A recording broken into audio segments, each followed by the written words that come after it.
ये कहानी एक ऐसे स्कूल की है जहां हर एक स्टूडेंट के पास सुपर पावर होती है। सभी स्टूडेंट को उसकी पावर के अकॉर्डिंग ही सुपर हीरो बनाया जाता है। कहानी की शुरुआत में हम विल को देखते हैं जिसके माता पिता स्टीव और जोशी सुपर हीरोज थे। स्टीव के पास सुपर स्ट्रेंथ थी और जोशी सुपर सोनिक स्पीड से उड़ सकती है। वो अपनी पावर को छिपाए रखने के लिए मैक्सवेल शहर में रियल एस्टेट एजेंट बनकर काम करते हैं और खतरे की घड़ी में सुपर हीरो बनकर शहर को बचाते हैं। विल भी एक सुपर हीरो बनना चाहता है पर अभी तक उसकी सुपर पावर जागृत नहीं हुई थी। आज विल सुपर हीरो के हाई स्कूल में जाने वाला था। स्टीव उसे बुलाने के लिए कमरे में आते हैं। उन्हें उसकी पावर के बारे में पता न चले इसीलिए वो भारी वजन उठाने का नाटक करने लगा। विल को इतना वजन उठाते देख स्टीव काफी खुश थे। विल की दोस्त लेला के पास पेड़ पौधों को काबू करने की सुपर पावर थी। वो बचपन से ही साथ है और आज भी साथ ही सुपर स्कूल में जाने वाले हैं। स्टीव को खबर मिलती है कि एक जायंट रोबोट ने शहर में तबाही मचा रखी है। उसे रोकने के लिए वो रोजी के साथ वहां से चले गए। स्टीव ने एक मुक्का मारकर ही रोबोट को हरा दिया। स्टीव जीत की खुशी में उसकी आंख निकाल लेते हैं। कुछ वक्त बाद स्कूल बस आ जाती है और दोनों बस के अंदर चले गए। जैसे ही बस ड्राइवर रोन को पता चलता है कि विल स्टीव और जोशी का बेटा है, वो उसे दूसरे बच्चों से ज्यादा इज्जत देने लगा और अपने पास बैठने के लिए कहता है। मगर विल दूसरे बच्चों को सीट लेकर उन्हें परेशान नहीं करना चाहता था, इसीलिए वो अपने दोस्त जे के पास जाकर बैठ गया। सारे सुपर स्टूडेंट्स के आते ही रॉन बस के विंग से एक्टिवेट करके उसे उड़ाने लगा। इससे सारे बच्चे डर गए। कुछ ही वक्त में वो स्काई हाई स्कूल में पहुंच जाते हैं जो आसमान में तैर रहा था।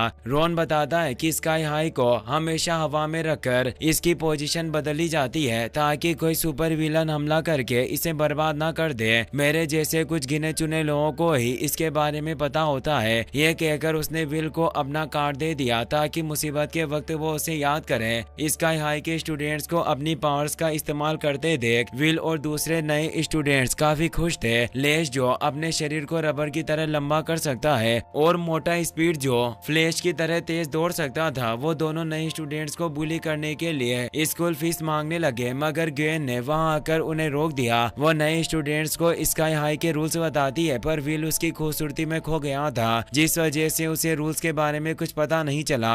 स्काई हाई की प्रिंसिपल पावर्स नए स्टूडेंट को बताती है कि कुछ ही वक्त में पावर प्लेसमेंट टेस्ट शुरू हो जाएगा जिसके बाद तुम सबका सुपर हीरो बनने का शानदार सफर शुरू होगा। ये कहकर वहाँ से चली गई। कोच बूमर वहाँ आकर कहता है मैं तो तुम्हारा पावर प्लेसमेंट करूंगा। एक एक करके तुम सभी को स्टेज पर आकर अपनी सुपर पावर दिखानी होगी। तुम्हारी पावर के हिसाब से मैं तुम्हें हीरो या साइड किक का दर्जा दूंगा। जैक स्टेज पर जाकर अपनी पावर दिखाने की कोशिश करता है पर किसी को कुछ नजर नहीं आता। वो कहता है मैं अपनी बॉडी को अंधेरे में ग्लो कर सकता हूँ, लेकिन बूमर के हिसाब से ये पावर बेकार थी इसीलिए उसे साइड किक बना दिया। जैक हीरो बनने के लिए बहस करने लगता है पर बूमर ने अपनी सोनिक बूम से उसे दूर गिरा दिया। एथन खुद को एक लिक्विड में बदल सकता था पर फिर भी बूमर ने उसे साइड किक बना दिया। मजेंटा एक शेप शिफ्टर होती है पर वो खुद को सिर्फ एक गिनी पिग में बदल सकती थी इसीलिए उसे भी साइड किक बना दिया गया। इसी तरह बूमर सबकी पावर्स के बिहार पर उन्हें दर्जा देने लगा। वो लेला को अपनी पावर दिखाने के लिए कहता है पर लेला का मानना था कि सिर्फ पावर के हिसाब से हमें यह तय नहीं करना चाहिए कि कौन हीरो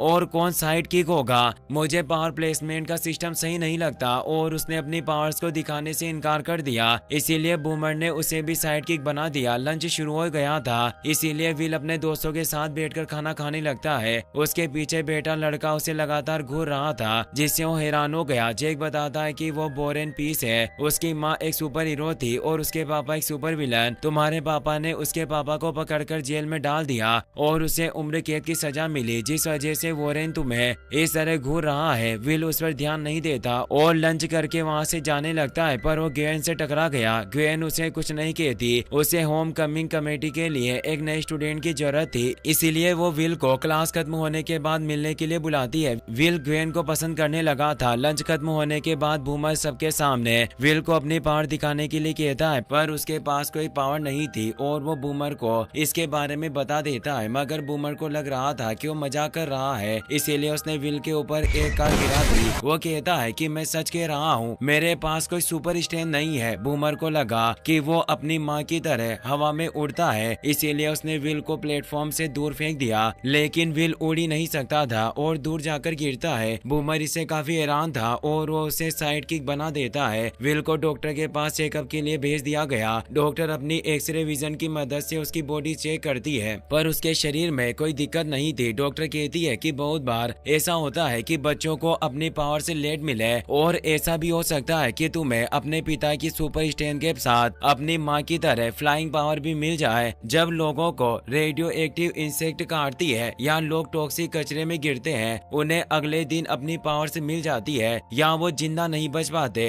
पर विरासत में मिलने वाली पावर का कोई निश्चित समय नहीं होता। हर बच्चे के माता पिता सुपर हीरो नहीं होते, उनके माँ और पिता में से कोई एक हीरो होता है। तुम्हारे दोनों पेरेंट्स सुपर हीरो है, और ऐसे केसेस में बच्चों को सुपर पावर से नहीं मिलती। विल पूछता है, क्या मेरी तरह कोई और भी है जिसके दोनों पेरेंट्स सुपर हीरो है पर उसे पावर्स नहीं मिली? डॉक्टर बताती है कि मैं सिर्फ बस ड्राइवर रोन को जानती हूँ, उसके दोनों पेरेंट्स सुपर हीरोज थे पर उसे पावर नहीं मिली। विल इससे काफी निराश हो गया और उसे लगने लगता है कि अब उसे कभी भी पावर्स नहीं मिलेगी। वो घर जाकर अपने पापा को इसके बारे में बताने की कोशिश करता है, मगर स्टीव उसके स्काई हाई में जाने से इतने खुश थे कि उन्होंने उसकी बात नहीं सुनी। वो कहते हैं कि जब मैं पहली बार स्काई हाई में गया तो तुम्हारे दादाजी ने उनकी सीक्रेट केव को मेरे हवाले कर दिया। मैंने तुम्हारे बायोमेट्रिक सिस्टम भी इसमें डाल दिए हैं, अब तुम इसे खोल सकते हो, पर याद रखना तुम कभी भी किसी को यहाँ लेकर नहीं आ सकते। ये जगह सिर्फ